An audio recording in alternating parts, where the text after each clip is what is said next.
Mēs arī jau dosimies uz ballīti, kurā būs briteņbraucēji, un mēs noskaidrosim, vai viņi zina, kādas sekas draud par to, ka viņi pārvietojas ar riteni alkohola reibumā. Kā arī noskaidrosim, kā tad viņi dodas mājās pēc šīs ballītes.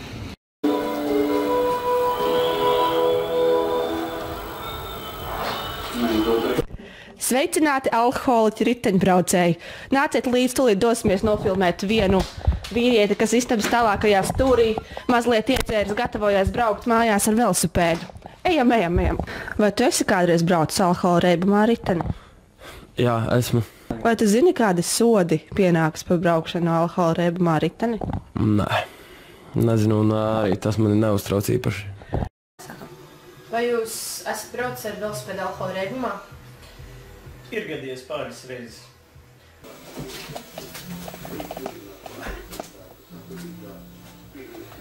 Labi, paldies par ballīti. Šito es atstāju jums, es dodos mājās. Ņem riteni līdzi!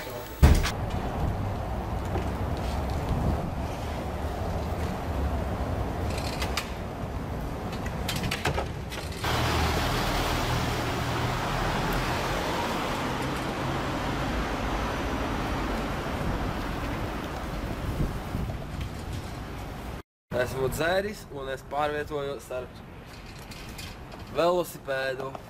Nu un? Mēs ar komandu esam ieradušies parkā, lai medītu riteņbraucējus un noskaidrotu, vai viņi pārvietojas ar riteni alkohola reibumā. Dien. Vai jūs kādreiz pārvietojaties ar velosipēdu alkohola reibumā? Alkoholu nē. Tikai tāpat vien braukājaties? Jā. Bet ko jūs domājat par tiem cilvēkiem? Vai ir daudz cilvēku, kuri braukā pēc kādām ballītēm vai no rītiem pēc ballītēm alkohola reibumā ar velosipēdu? Nu, nav nācies saskarties ar alkohola reibumā. Vienkārši tā, kad brauc un nu, nav nekāda signāls, kad brauc no aizmuguras. Tad to gan nācies saskarties, kad reizēm tā tu saraujies nu jā. Tā kā.